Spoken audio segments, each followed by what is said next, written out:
гудкам телефон на все голоса говорит: пока, пора. И пальто на гвозде, шарф в рукаве и перчатки в карманах шепчут: подожди до утра, до утра. Но странный стук зовет дорогу. Может, сердце, может, стук в дверь.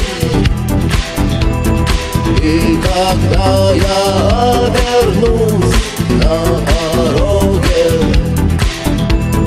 я скажу одно лишь слово: дверь.